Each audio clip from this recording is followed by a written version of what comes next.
చాలా మంది నిరాశ నిస్పృహ గుండా వెళ్తున్నారు. ఈరోజు చాలా మంది అశాంతి అసమాధానం గుండా వెళ్తున్నారు.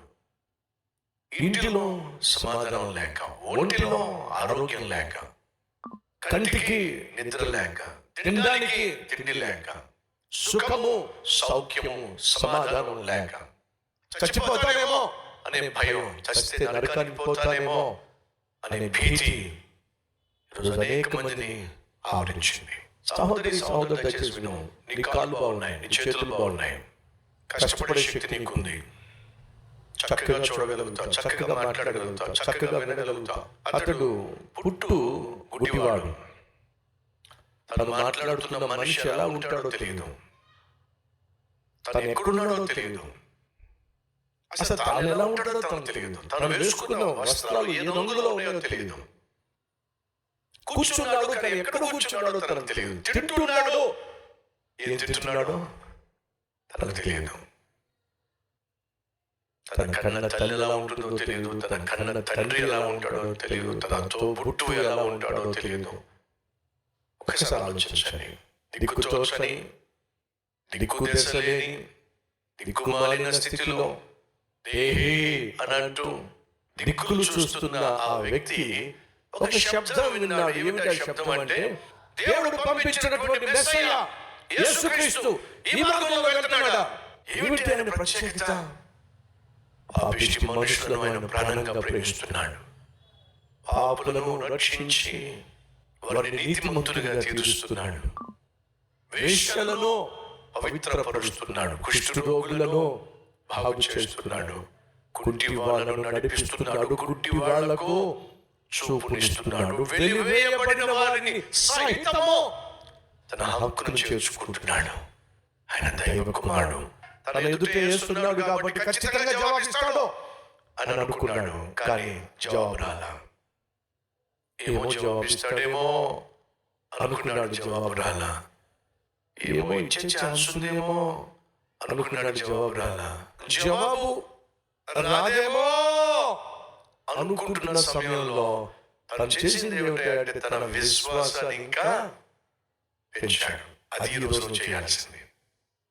ఎప్పుడైతే సైతాను వచ్చి నీకు జవాబు రాదు, రాలేదు అని నిన్ను భ్రమింప చేస్తాడో అప్పుడే నీ విశ్వాసాన్ని పెంపొందించాలి.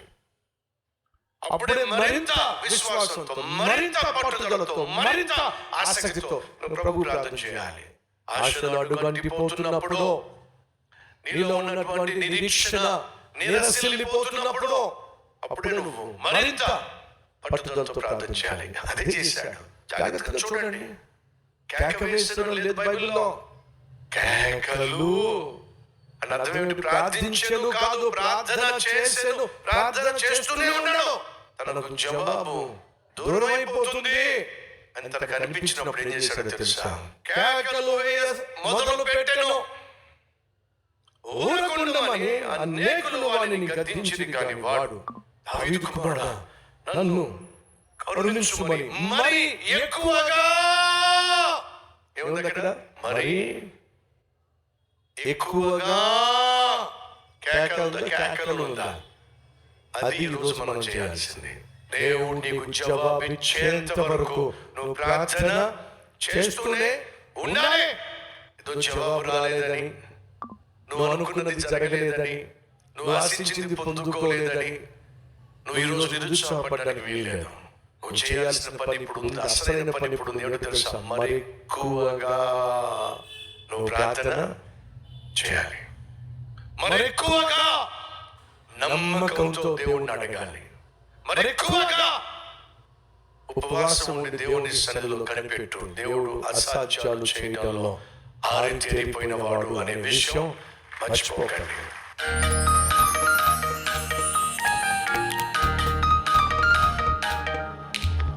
ప్రభువా,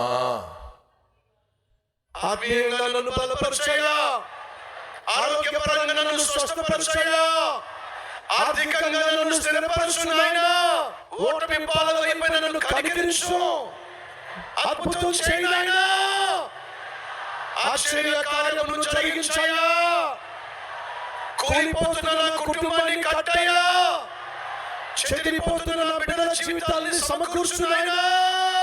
ఈ రోజు మేము చేసిన ప్రార్థన ఫలితంగా ప్రతి ఒక్కరి జీవితంలో ఎక్కడ ఓడిపోయారో అక్కడ విజయం సాధించాలి. అట్టి విజయాన్ని అనుగ్రహించి నీ నామాన్ని మహిమపరచుకోమని యేసు నామం పేరట వేడుకుంటున్నాం తండ్రి. ఆమేన్.